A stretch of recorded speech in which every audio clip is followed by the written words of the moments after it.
అందరికీ నమస్తే అండి. Welcome back to tree media food.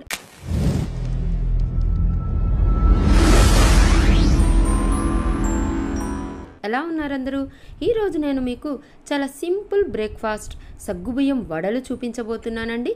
ఇవి ఈవినింగ్ స్నాక్కి, మార్నింగ్ బ్రేక్ఫాస్ట్కి అయినా సరే చాలా బాగుంటాయి. చాలా ఈజీగా చేసేసుకోవచ్చు అనమాట. మరి ఇంకా లేట్ చేయకుండా ప్రాసెస్ ఏంటో స్టార్ట్ చేసేద్దామా?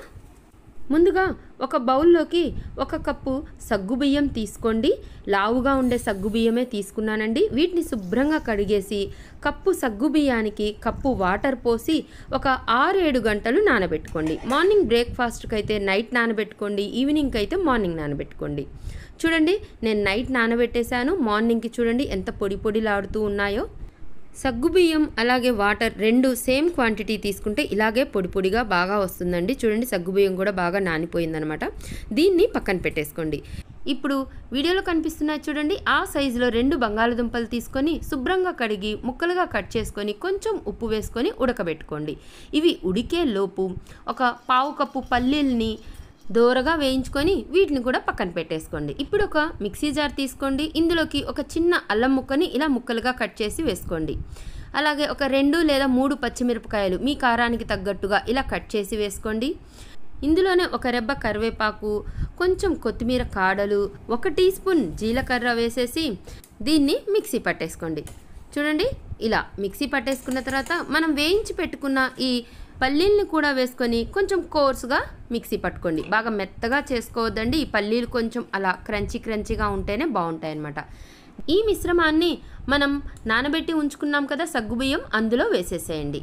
ఆ తర్వాత ఇందులో రుచికి సరిపడినంత ఉప్పు, ఒక 1/2 టీ స్పూన్ వరకు పసుపు, 1 టీ స్పూన్ వరకు కారం వేసేసి మనం ఉడికించి పెట్టుకున్న బంగాళదుంపల్ని ఇలా తురుముకొని వేసుకోండి, లేదా చేత్తో స్మాష్ చేసైనా సరే దీంట్లో వేసేసుకోండి.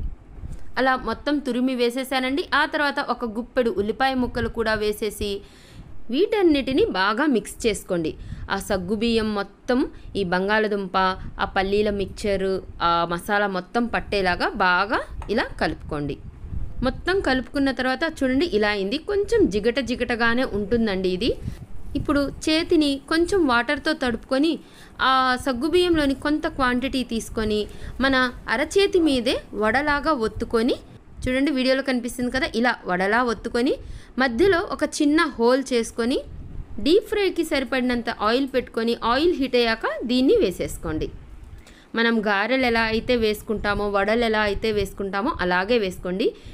అలా అరచేతి మీద చేసుకోవటం రాకపోతే ఒక తడి క్లాత్ తీసుకొనైనా చేసుకోవచ్చండి.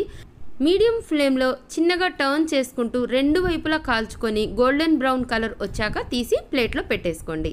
అంతేనండి, సాబుదానా వడలు రెడీ అయిపోయాయి అనమాట. చాలా క్రిస్పీగా చాలా టేస్టీగా ఉంటాయండి. ఇవి వేడిగా ఉన్నప్పుడు బాగా క్రిస్పీగా ఉంటాయండి, చల్లారిన తర్వాత సాఫ్ట్గా ఉంటాయన్నమాట. దీనికి చట్నీ కూడా అవసరం లేదండి, లేదా అంతగా కావాలనిపిస్తే టమాటా కెచప్తో అయినా తినొచ్చు అనమాట.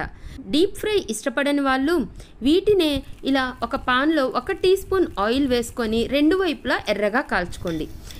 ఇలా కాల్చుకోవాలి అని అనుకుంటే కనుక కొంచెం పల్చగా చేసుకోండి వడని, అప్పుడు చాలా బాగుంటుందన్నమాట. క్రిస్పీగా ఉంటుంది, చాలా టేస్టీగా ఉంటుంది. టేస్ట్ విషయంలో ఏ మాత్రం తేడా ఉండదండి, 2 ఒకేలా ఉంటాయి. మీరు కూడా ట్రై చేసి ఎలా వచ్చిందో నాకు కింద కామెంట్ బాక్స్లో చెప్పండి. నా వీడియో కనుక నచ్చినట్లయితే లైక్ చేయండి, షేర్ చేయండి, సబ్స్క్రైబ్ చేయండి. థ్యాంక్ యూ సో మచ్ అండి. Thank you.